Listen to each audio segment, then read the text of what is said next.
it's true. I love them, but I hope that you do too. The stars shining bright on me, they remind me of you in the moonlight.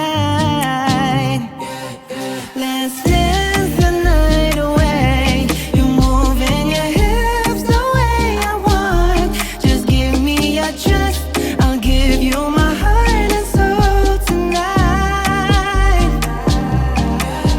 I'll take the pain away. I'll fly you into another world, a place we could be, whoever we wanna be for life. Te voy a hacer recuerda esta noche. Estoy perdiendo el control esta noche. Oh yeah. Si dices que sí, no será la última. Así que espero que sientas lo mismo. Bailemos toda la noche. Mueve tus caderas the way I want. Dame tu confianza, te daré mi corazón tonight. Quitaré el dolor, te bailaré into another world, un lugar donde seremos quienes queramos ser for life.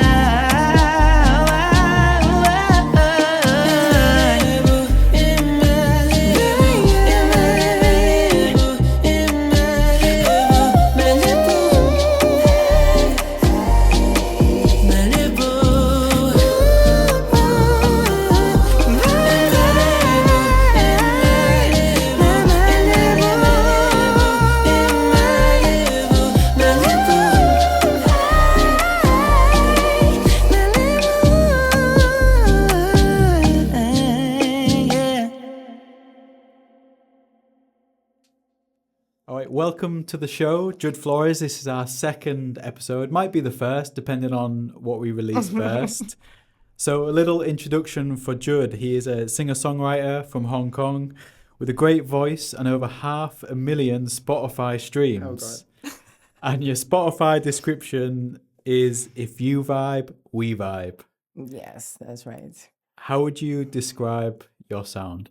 My sound, I think it's more, I'm more in tune with R&B, I'm in tune with more of like, because I listen to a lot of Ariana Grande, and she's a pop star, but she's more recent years, like she's transformed into more like an R&B singer, and her influences are more of like Whitney Houston and Mariah Carey. So my vocal type is also like very much R&B, like hitting runs and all of that vocal agility and stuff. And I think, yeah, I'm more of R&B, trap, hip hop type of sound. Yeah. Exactly. I was listening through your kind of tracks from early on to now, and like from Rainbow to Homewrecker, there's quite a progression in slight changes, same kind of style, but the production's gone up, the songwriting's gone up. Yeah. How would you describe that change from when you started your first single to perhaps your latest single, Homewrecker? Back then, because I was really like new. So, I mean, my sound was like very scratchy. It's very beginner. But then through the years, I've learned a lot from YouTube tutorials as well. They've helped a lot. And just my experience with trial and error with my past tracks. And now when I listen to like my newer tracks, I'm like, wow. I mean, I've made a lot of progress, I can say. And I think I still have more to improve. And I think my sound back then was very, I think, to me, I loved the sound that I used to do actually, because it was more of like a pure of like my this is my intention to want to make it out there. So I wanted to try my best back then, and now it's still the same. And but now I'm just trying to hone on more perfecting that craft that I'm wanting to perfect, and which is not just singing but also like producing my own songs and finding my own style. And yeah, it's still not there, but we're on track to hopefully, keep it consistent. And yeah. Yeah, I would say you're definitely on track. And just it was really nice to go from your early stuff to your current stuff Yeah. and kind of listen to that progression, listen to the production, listen to your voice develop as well. It seems to come together on Cosmic Dreams. Oh, yeah. That seems to, it might seem a long time ago for you, but it seems to where you really nail down kind of the sound that you want to get into and the direction you want to go. What was kind of the process on creating that record? Cosmic Dreams, it was my first like full project ever since the pandemic, because my creativity really sparked when I was trapped at home. Like I couldn't go to university at the time, and there was really no classes to like attend to, and I just had a keyboard laying in my house, and I was trying to learn a few songs back then, and I just played a few chords here and there, and I was like, wait, this sounds pretty good. And I wanted to like put it on like a DAW, like Logic Pro, and I put it there. I was like, I think I can make something with this. And then that's when I first came out with my song Dangerous, which is like a long time ago.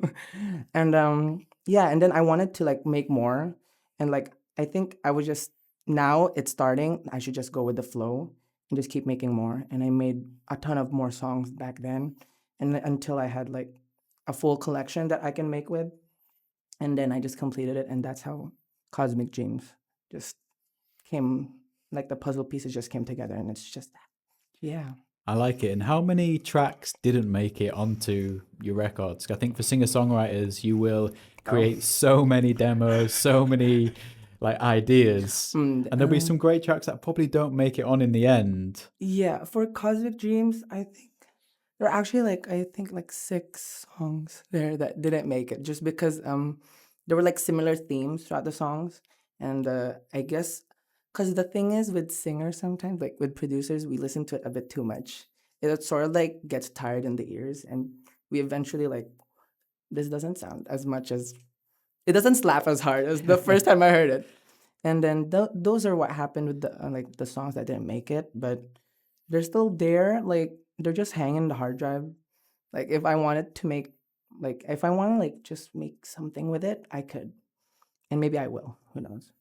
Yeah, I think it's always useful to have them tracks to go back to, find some Yeah. treasures, find some like memories that might kind of turn into a new song for the new record. Absolutely. One like little EP that stood out to me was the acoustic one. I think there's something there with the acoustics, as well as you like your high production tracks and your album tracks. The acoustics really they really showcase your voice, which I think is such a standout, such an interesting voice. Thank you. Can we expect any more maybe acoustic Oh yeah, tracks in the future? definitely. Actually, it was so fun. Last year, I wanted to make an acoustic version of like Cosmic Dreams. Actually, yeah, but I didn't. I guess I ran out of time, or like life just just unraveled, and like my focus went into other things.